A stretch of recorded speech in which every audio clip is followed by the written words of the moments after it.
Our next category is partnership and co-production.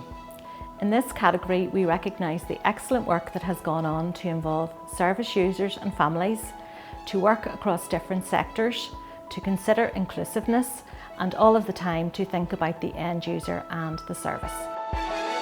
And the finalists are The Right Care at the Right Time, Belfast Trust, Emergency Surgical Unit, Antrim Hospital Northern Trust, Wellness Recovery Unit, South Eastern Trust, COVID-19 Pandemic Planning in a Regional Virology Laboratory, Belfast Trust. And the winner is the Wellness Recovery College, South Eastern Trust. Congratulations. Let's hear a bit more about this winning project.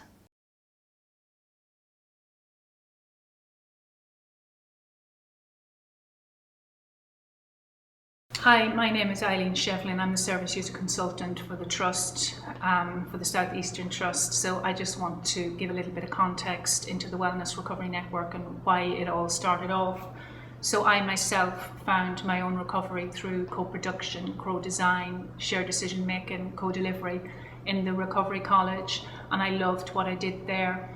But it also led me to think that we needed to create the conditions for a more informal environment where people could come and talk about recovery and celebrate. I wanted to celebrate recovery and shout it from the rooftops. So I wanted to organise something that was more informal with a group of like-minded people. And the Wellness Recovery Network was born. So we work in partnership with the South Eastern Trust Recovery College. We have close links with Action Mental Health. We have monthly group meetings where we meet informally to focus on our mental health and our wellness strategies. We have a singing group that we run once a week where people go to sing. And we have plans to expand throughout all areas of the Trust. Hi, my name is Angela O'Hara. I led on the project as the Wellness Recovery Network Coordinator, and I'm going to talk a wee bit about the QI methodology that we had used to evaluate how successful it was. So one of the first things that we did was to find out what our main aim was, which was for the people who were accessing our service to increase their wellness, and we measured that against about 80% of the participants. And in order to achieve that, what we implemented was a driver diagram. So we looked at the key drivers that would be important for us to succeed in our aim. One of the frameworks that we used is a model called CHIME. We use this at the end of our sessions to help us gauge what people's well-being was like after attending our monthly and singing sessions. What we then did was we collated all the data, we used different QI methodologies, which I'll talk a bit about later, and what we accumulated was an outcomes-based accountability report card showing how much did we do, how well did we do it, and is anyone better off. Over the course of September to March, we ran 8 support sessions. We had 92 overall attendances to those sessions and 37 individual attendances. How well we did it was that 90% of the people who attended had an overall improvement in mood, and 70% of those people attended more than one session. Is anyone better off? This is where we measure against our CHIME scale. So we look at connectedness, hope, identity, meaning and empowerment. And as you can see, all of them are sitting on the high 80s and 90s for each of those indicators. We also would record qualitative data and give people an opportunity to write and share a bit about their experience of attending the network, and you'll see some of the terrific quotes that we have from people. The next OBA card that we did was for the singing group. During that same reporting period, we had 19 singing sessions, we had over 223 overall attendances, and we had 29 individual attendances. How well we did it: 98% recommended to family and friends, 93% had an overall improvement in mood, and 86% attended more than one session. We used a Pareto chart and bar chart and measured against different words that people would highlight at the beginning and end of the singing sessions.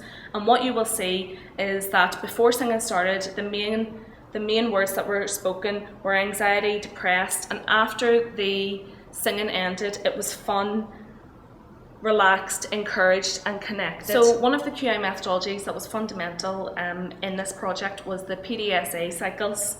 What that allowed us to do was us to safely pilot different ways of gathering information or implementing new policies and being able to review that and change in accordance with it. So one of our last big events that we had with over 80 people attending was our launch event for us to expand across the South Eastern Trust. And then of course COVID-19 hit and put all those plans on hold. So COVID-19 posed many challenges for us. We couldn't do the extension that we were hoping to, but we adapted very quickly and moved all of our sessions online. So on Mondays we had wellness conversations, and on Fridays we did board games as a way of staying connected with people and continuing to focus on mental health and well-being. Again, what we were able to do with that was to create an OBA card for the reporting period of March to December.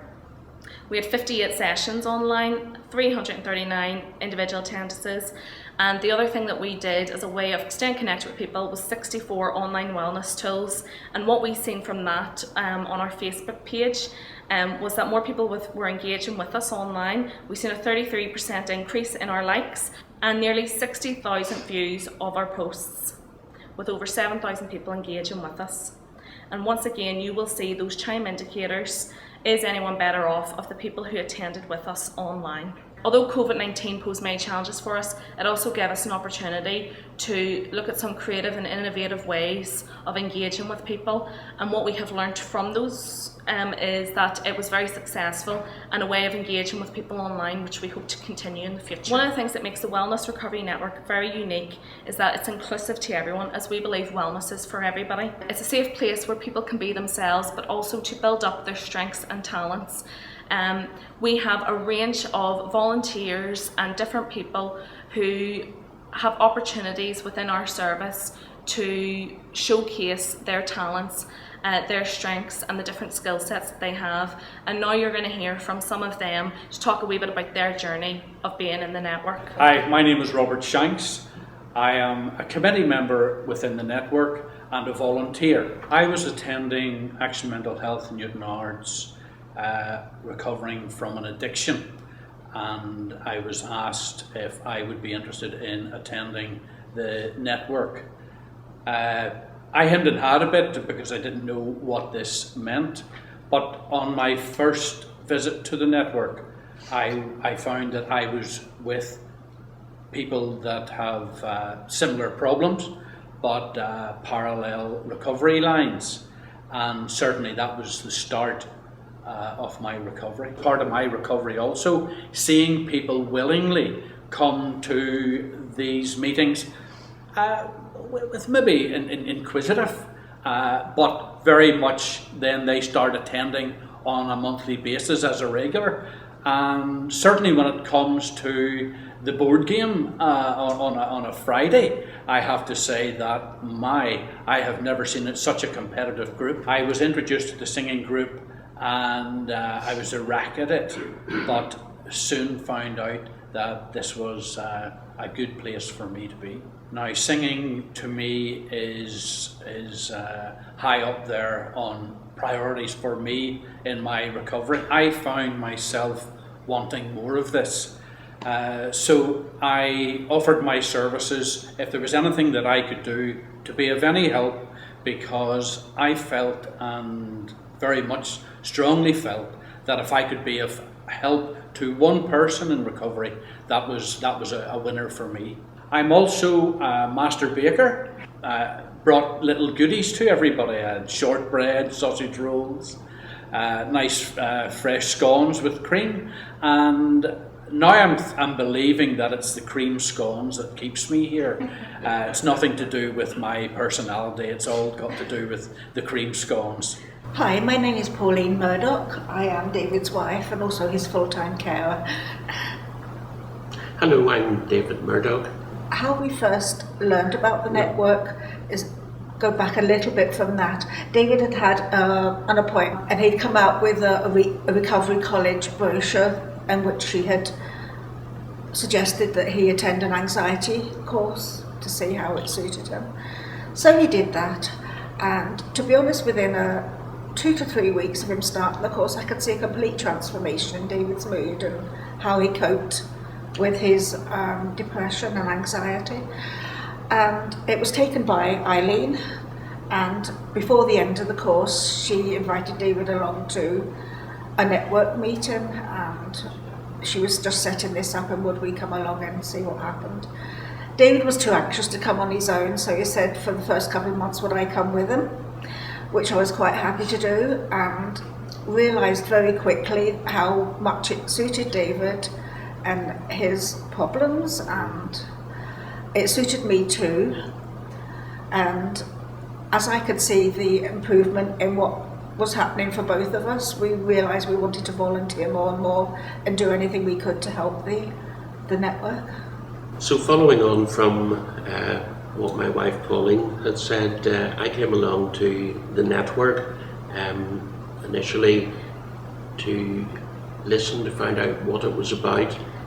Thinking of that acronym that was mentioned earlier, CHIME, I quickly realised that this group of people provided hope and that connectiveness. And I know it's easy to think about CHIME just as an acronym, but speaking personally, after a while I realised this gives me an identity, purpose and meaning, and empowerment, in the sense that I wanted to get involved and do more, which is how I became a committee member, and since then both Pauline and myself have become volunteers with the South Eastern Trust. So we're glad to be involved, to use our strengths to help other people. What's next? Now that we have started to come out of restrictions and lockdown has eased, the plan is to scale up and spread the network again to the multiple locations in the South Eastern Trust. And we continue to provide the conditions for people to get involved in co-production. We continue to engage with people with lived experience on multiple platforms. We have reintegrated our face-to-face sessions and are continuing our weekly online sessions. If you want to see how good my sausage rolls are, come along to one of these meetings.